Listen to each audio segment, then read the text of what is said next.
What's up, OMG Nation? Alright, so check it out. Last Harley vlog, I told you guys I was going to give you a little backstory on myself.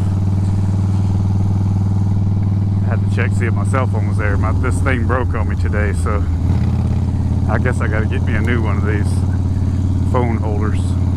So a little backstory on myself.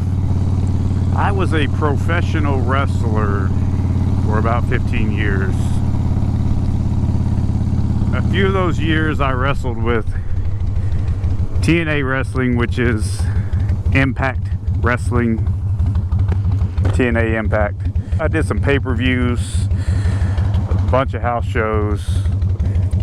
Well, that's all I had in the very beginning was pay-per-view, so everything I was on was a pay-per-view. I did a bunch of dark matches.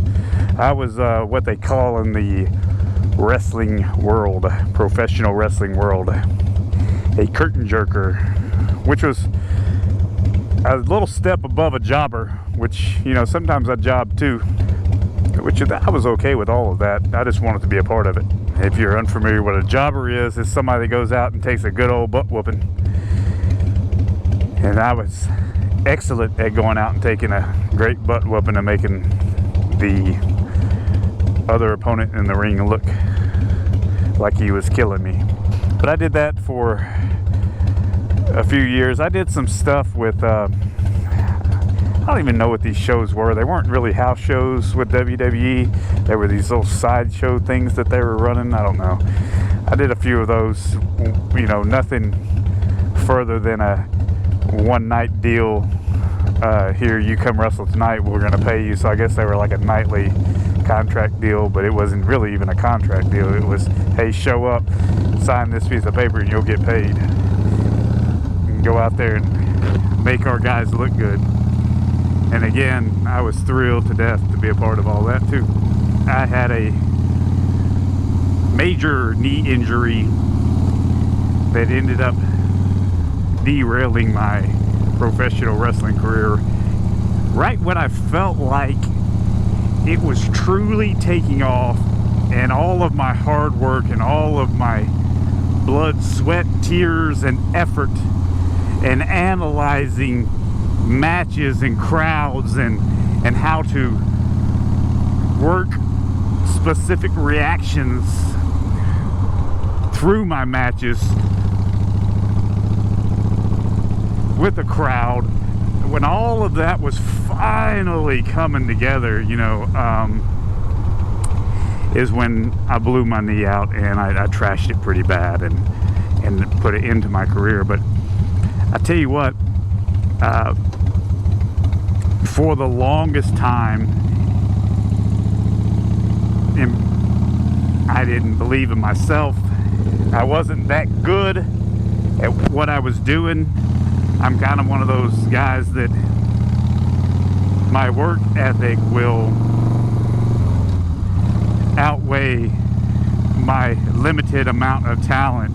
And I ended up, I felt like I didn't have for professional wrestling, I didn't have a talented bone in my body. But I ended up gaining talent through my work ethic, which was with repetition and picking the brains of guys that I thought were phenomenal in the ring, of positioning and working the crowd and being believable. All of that stuff, day in and day out, and studying and analyzing matches and analyzing why something worked, why it got a reaction from the crowd, just from other of my, we called them the boys back then, you know, when you were in a professional wrestler and it was a group that you ran with, your colleagues and your work associates were called the boys. And so just analyzing the boys' matches felt like that I was making myself better. So that's a little bit of backstory on, you know, who I am, what I came from. I wrestled under the name Rick Santel. My moniker, I was in a tag team for a long time called Risky Business, but my moniker was Nature's Greatest Miracle, Rick Santel. And that's kind of where I got the name for the OMG thing. My catchphrase was, "Oh my God, it's Rick Santel." And so, OMG MOTO, you know, I just couldn't get away from it. But I'm pulling into Harley here, and I'm gonna run in, and this grip that keeps slipping on me, I'm gonna see if I can find if they've got something. I see one that I like, one that I really want, but that thing's 180 bucks. Dirty Bird Concepts, and hopefully I can maybe find something else that isn't 180 bucks. And hey, look at that guy. But we'll see. For some reason, I tend to, the stuff I always pick out is the stuff I can't seem to easily afford. I guess that's the way it goes. I'm gonna run in here, and I'll let you know what happens.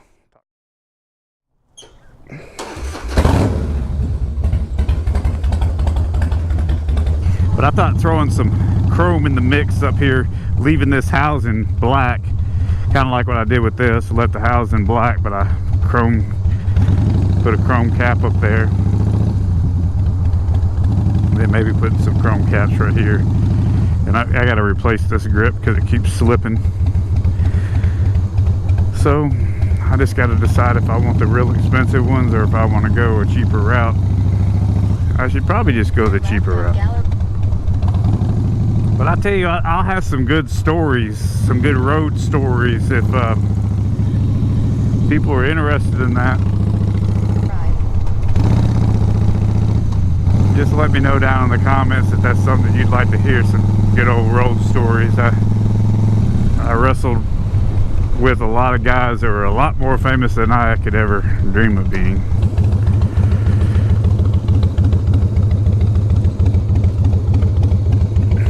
Let's see what this guy says, how long it'll take and how much it'll be. It is starting to rain, so I guess unless I want to get wet, I need to head on back.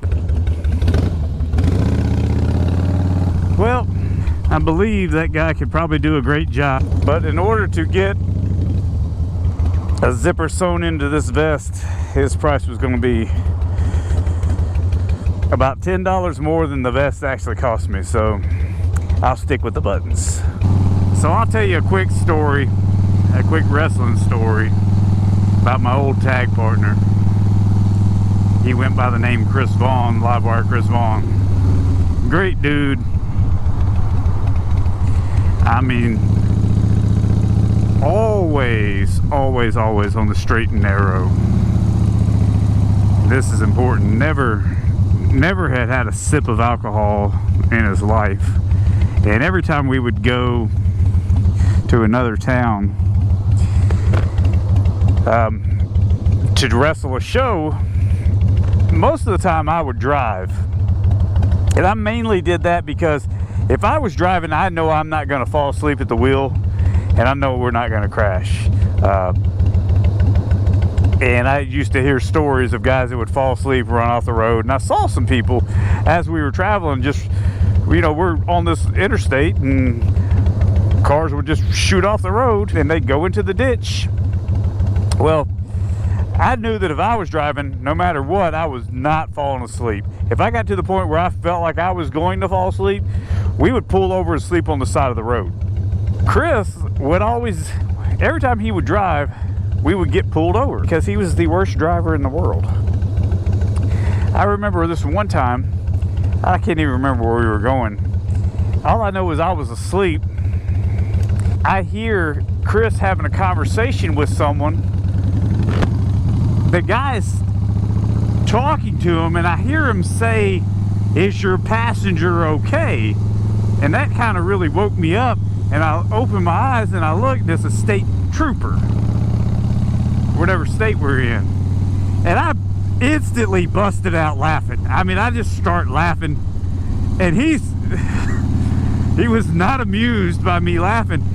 I can't remember if he asked me what was so funny or if I just said, sir, did you pull him over because you thought he was drunk? Please tell me you did. And the guy looks at me kind of weird. And he asked me why I'm asking this question. I said, because he's the worst driver in the world. We get pulled over all the time because police officers think that he's drunk because he sways back and forth between the lanes. But it has nothing to do with anything other than he just can't drive. He's just a terrible driver. I guess at that point,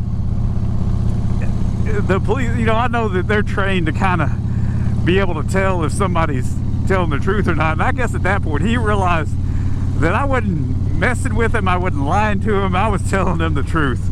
And he kind of starts chuckling and starts laughing. And he goes, yeah, I thought you were wasted. And, you know, he gets out and he looks at him, he talks to him. And I said, man, I said, this guy's never had a drop of alcohol in his life.